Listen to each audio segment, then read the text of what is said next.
It is another week in the shop and we are finally getting sort of kind of caught up on our project backlog. As you can see probably behind me, there's a lot going on.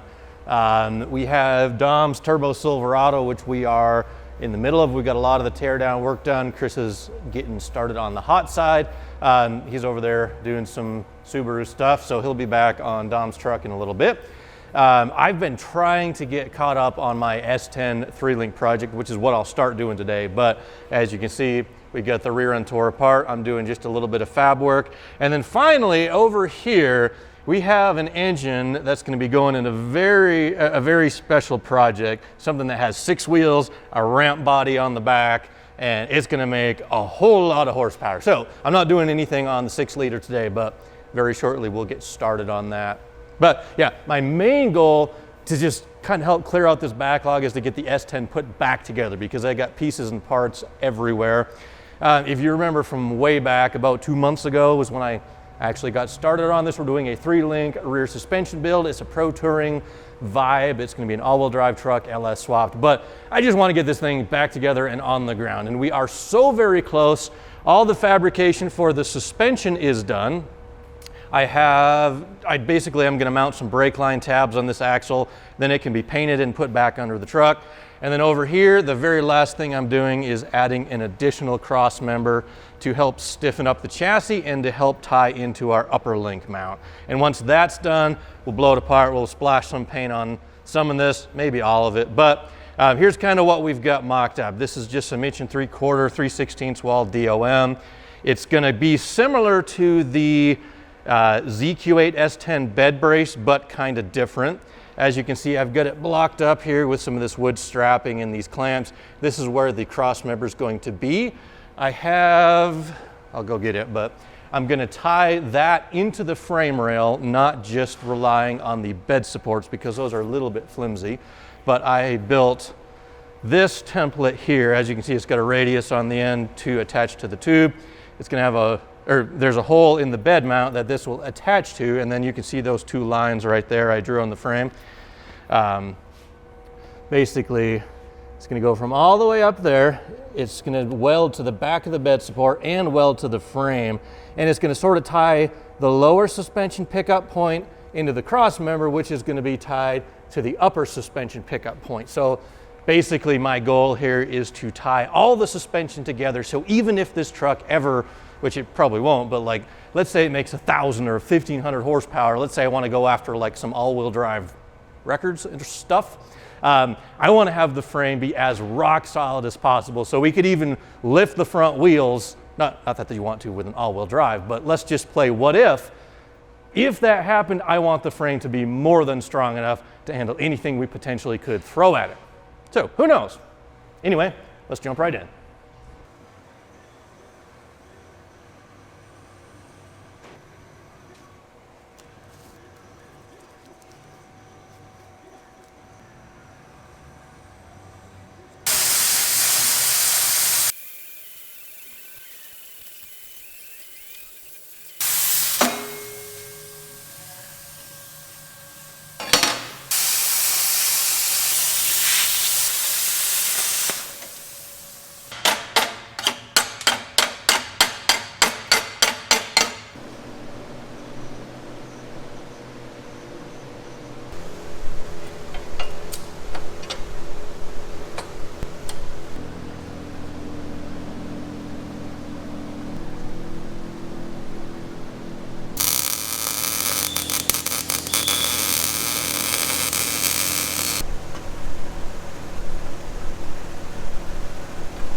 I'm gonna wait to weld this one until I get this thing clamped in the truck just in case there's a little flex that this guy has to do to be fitting perfectly, I guess.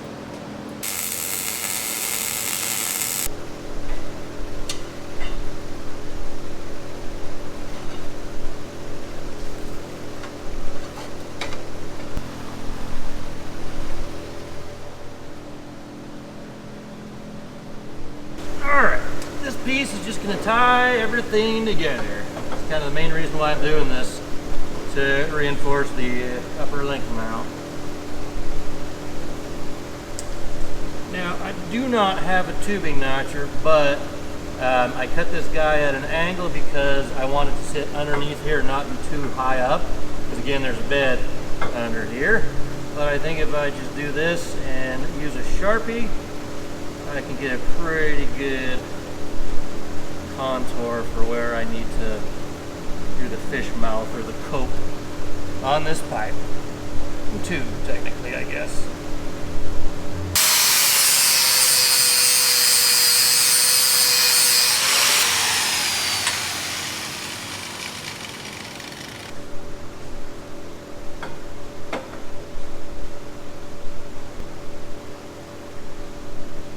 Now, I should mention, this is my last piece of DOM. In fact, this was actually a tool.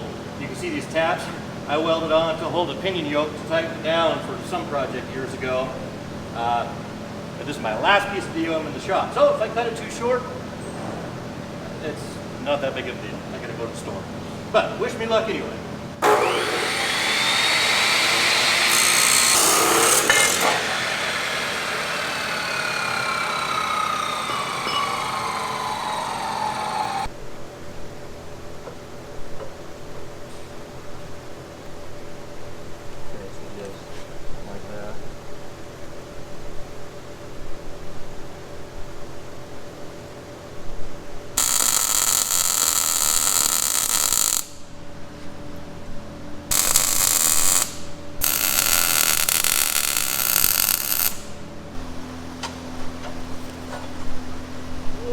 If I was smart and anyone wanted these, I'd duplicate them and sell them.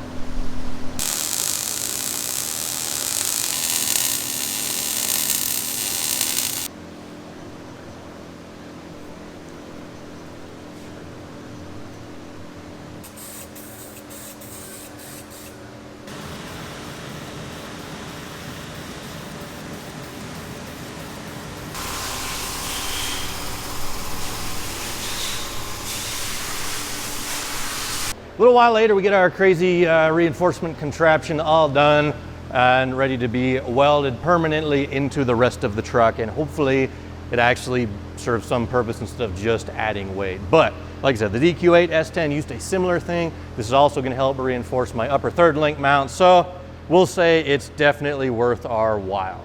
I did paint just this tube primarily because when it sits in the truck, it's going to be not touching, but I've only got like ½ an inch gap between the back of the cab, so I just figured I might as well get that painted up for now just so it doesn't rust. Got the frame rails cleaned, got the back of the bed supports clean where we're going to be welding, and pretty much now we are ready to put this thing in. So let us carry on.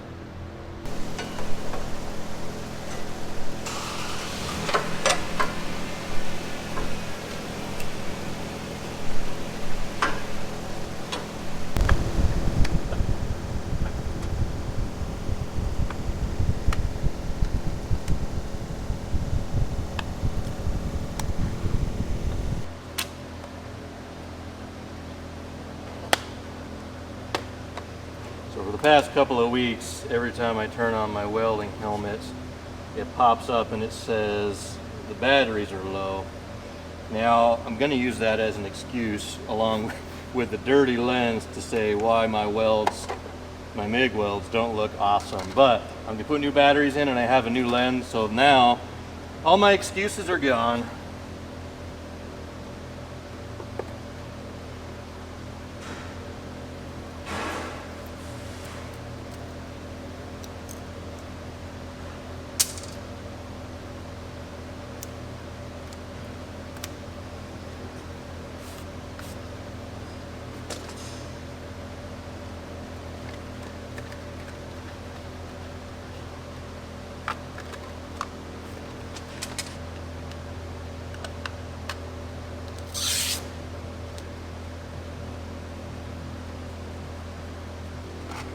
This right here, this is gonna make the big difference. I like it.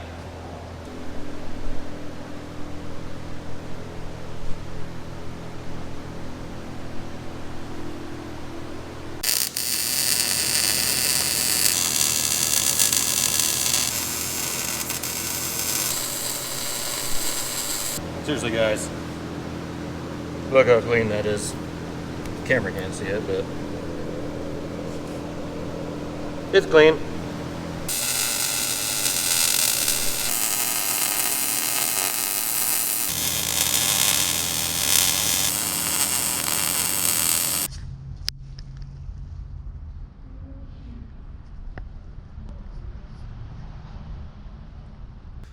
Whew. I gotta say, I have been waiting for this moment for a very long time. But now, the frame is, I believe, other than a little bit of cleanup and paint, 100% done. All the fabrication is done. All the cutting off of old parts is done. All the science and math behind this ridiculous project that we started many, many months ago is done. And hopefully when we're all put back together, we'll actually have cured all the wheel hop issues that we started this whole project for in the first place. But I've got to say, this is probably one of the most overkill road race / autocross style suspensions that I probably could have dreamed up, but I am really, really pleased with how it looks. So, starting at the back, just to kind of recap, we have our double cross member coilover mount. We have our panhard bar mount that is super duper reinforced and boxed. We have our upper link mount that's tied into the factory gas tank cross member, but wait, there's more. We backed that up with our custom bed mount reinforcement cross member that ties all the way down into the frame, into the suspension pickup point for the lower control arm. So if you can kind of picture how this is going to work on acceleration, the lower link is going to be pushing forward into that mount there, and then the upper mount is going to be in tension pulling back. So let's say I did have enough horsepower to do a wheelie with this thing, which it probably won't, but that whole suspension is going to be acting in this kind of triangulated boxed in area, which, yeah, it is probably overkill. I think I didn't really even need, if I'm being honest, I don't think I even needed to back this guy up, but we did anyway. And I got to admit, like, this was one of those ideas that I've been thinking about from the very beginning, and I tried to dismiss it. I tried to say, hey, you know what? We probably can get away with not doing it. But like once that idea pops up in my head, I don't know what it is, guys. The way my brain works is I literally have to do it. Otherwise, I just won't be satisfied. So anyway, that's kind of where we're at. Right now, and it's funny that I'm kind of OCD about stuff like that, because when it comes to painting, I could honestly care less. And I am going to do a little bit of painting on that frame. That's the next step before we put this thing back together for good. And, you know, like put the fuel tank in, put the vapor canister back on. So I am going to do some painting, but I'm just going to scuff up the areas around where I welded and all the new material. I'll put some etch primer on it and then a little bit of paint. But to be honest, like there's so much that needs to be done on this frame that I don't want to take the time to clean it up really, really good and put a proper coat of like awesome looking paint on it, because under the cab, it's not going to be done. And up front, eventually, I'm still going to do a lot more mods to the frame, kind of like we have done back here. I'm going to be building my own control arms, probably putting a longer coilover in up front, maybe some custom sway bars and stuff like that, because I really, really want this to be like a super awesome handling truck. But anyway, yeah, for now, paint, I could care less. Eventually down the road, I'll probably have it sandblasted and powder coated someday. But for now, we'll just stop the rust from happening by like a little bit of edge primer and a little bit of paint. Oh, and speaking of paint, I did want to show you this I picked up from Eastwood. I've never used it before, but it's this internal frame coating, because we did add a lot of boxed in sections that I really can't paint.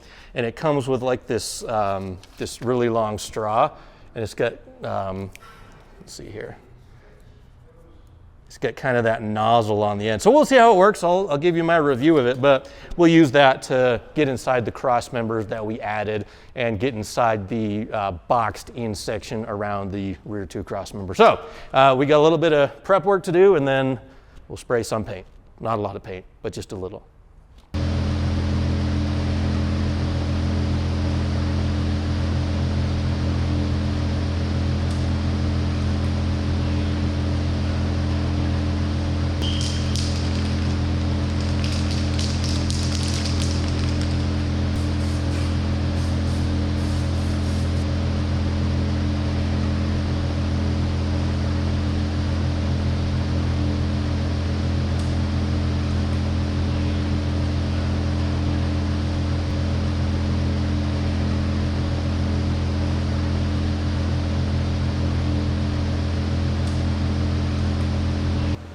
I ended up staying late last night, and I have the frame coating to what I'm gonna call done, but obviously it is incomplete. But my main objective here was not to make this all look super pretty and nice and brand new.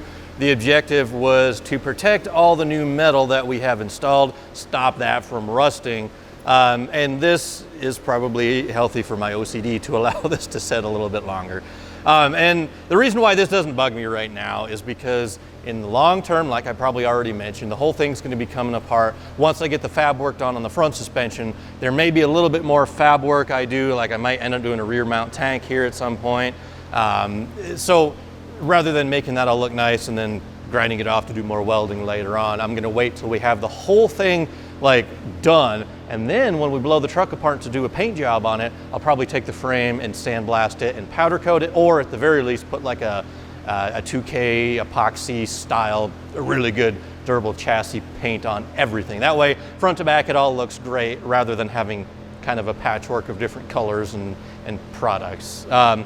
Speaking of product, that was a little bit of a bust too, because this was supposed to be an internal frame coating, and it came with a straw, which I thought was awesome because you could, you know, jam it like all the way in there and coat the inside. But the first little nozzle deal that this came with was actually broke right in the box. So the little straw obviously didn't work on this one. These were just a regular like spray nozzle. I took the little centerpiece out and tried to jam that in there. That's just like a little brass barb. But it leaked all over this end, and the product is so thick, it didn't really spray out the end. It just kind of dribbled. Nothing against Eastwood. They do make a good product.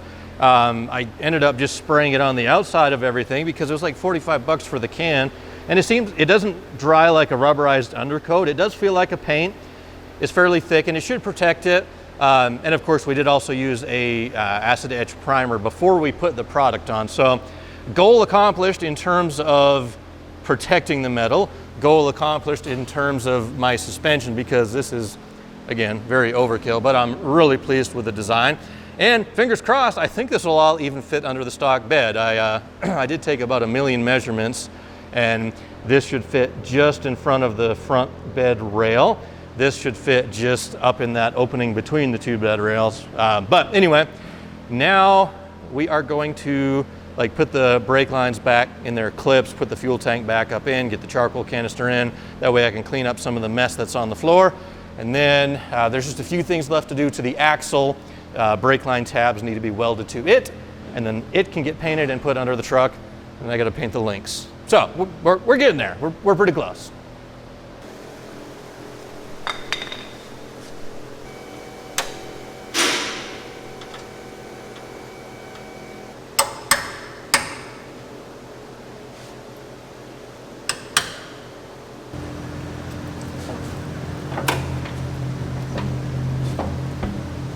If you can't get that one, Chris, here's another one. And then James, this is for you.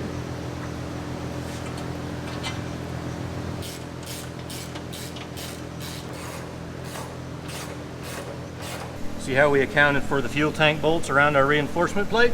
It's very mindful, very demure. Don't hate me for that.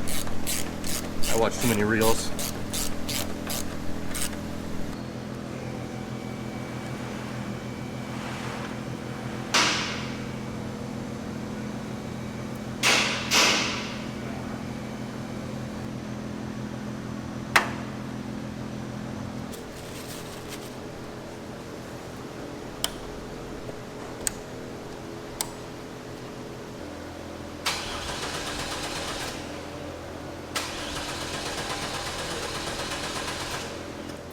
The rear ground needs to be hooked up, I believe.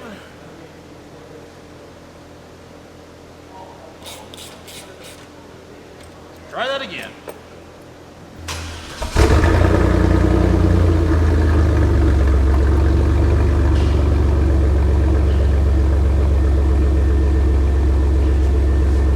No leaks.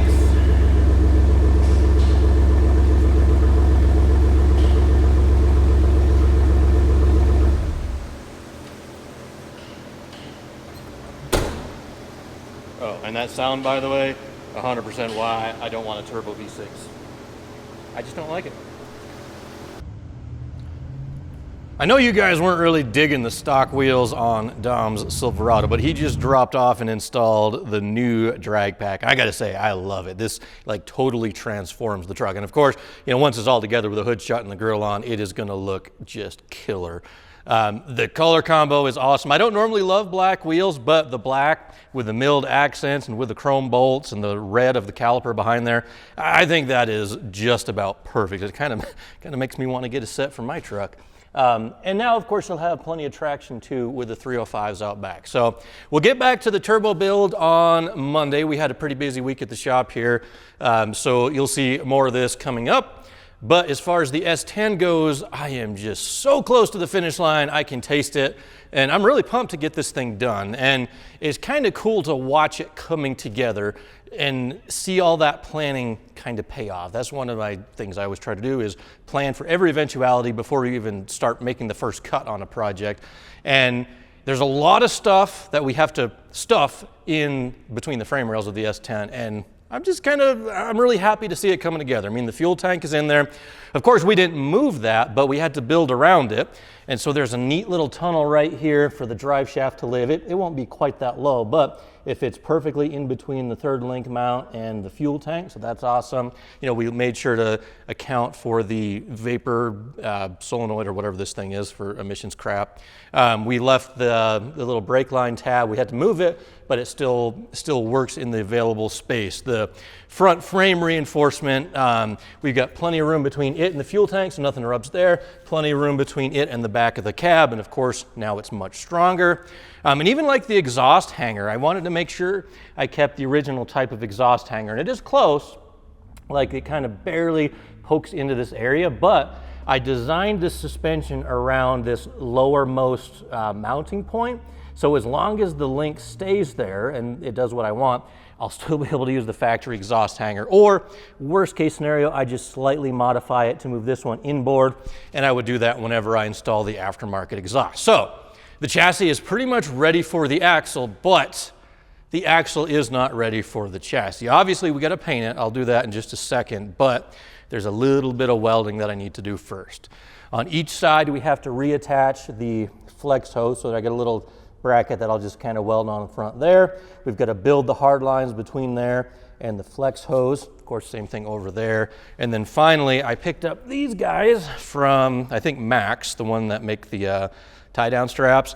I'm going to weld them on here, just so I have an easy way to attach it to a trailer when we go to events and stuff like that. And the reason I'm doing this instead of just an axle strap is because the brake line is going to kind of go on the front edge of the axle here, and I didn't want to go around that with the soft nylon strap. So a couple things to weld on. And then finally, I picked up these little mount tabs from, I think, TMR. It's just like a little 3/8 chunk of steel tapped for a 1/4 bolt, and it has these little cushion clamps. But you just weld one or two of them on here, you know, maybe there, and that'll help hold the hard line in place. So let's get the last little things attached to this axle and get it, well, paint it at least.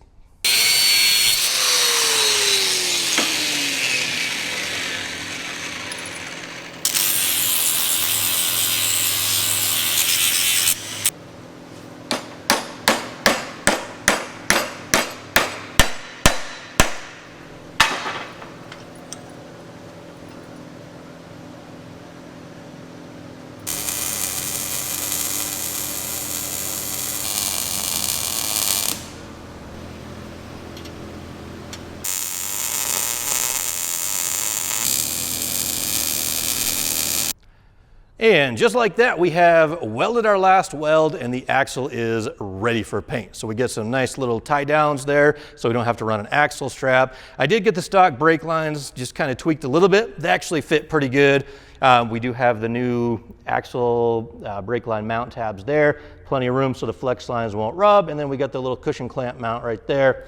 And then we are going to use the stock bracket, which is over on the table, but we're gonna use a stock bracket for the brake line across here, and it'll also hold the parking brake cable for this side. So that is the axle complete. That is the chassis complete, and all we gotta do is put the two together. Then we can put the bed on the truck. Hopefully it does fit, and take it for its test drive, which I am really, really excited about because this is like 2 months worth of work for me. So I've got that to look forward to, and we also have a project coming up, which I think I briefly touched on in the beginning of this video, but I'm gonna need your help with it because I have an idea. So this is a 6-liter LQ4 that Matt dropped off about a week ago, and he initially asked me to build it for his 6-wheel drive off-road ramp truck. He's gonna use it out in the dunes to go recover like razors and stuff like that, which is fine. And he initially asked for a mean supercharged mellow mild motor for this truck, which that's easy to do. We can definitely handle that. But I started doing some of that car guy math that I sometimes like to do, and it occurred to me that a 6-wheel drive off-road Ram truck has 50% more tires turning on the ground than a 4-wheel drive or 4-tired vehicle would. So therefore, to me, we need about 50% more horsepower to turn all those tires, because I mean, I want those guys to have fun when they're, you know, cruising in the dunes or whatever. So here's my proposal, and here's what I want you guys to do. I think that we should do a 408 stroker with a supercharger, because more displacement, more boost, more supercharge, like we just need more of everything, or at least that's what that's the way my brain works. So head on over to Matt's Off-Road Recovery YouTube channel, watch some of the videos on the off-road 6x6 ramp truck, because I think it's just a pretty cool vehicle in general. And if you guys like some of the stuff that I build, you probably like that too. But also make sure you write down in his comment section that you think that we should build him a supercharged 408 stroker, because again, more power, that's what we need, right? I watched Home Improvement a lot in the 90s, and that has heavily influenced my my mantra. Anyway, thank you guys for watching. Next time we're going to be doing a little bit on the turbo Silverado. We're going to be taking care of some supercharged engines, hopefully a 408, and we're going to be getting the S10 on the road. So come back soon, guys. Thank you for watching. I appreciate you.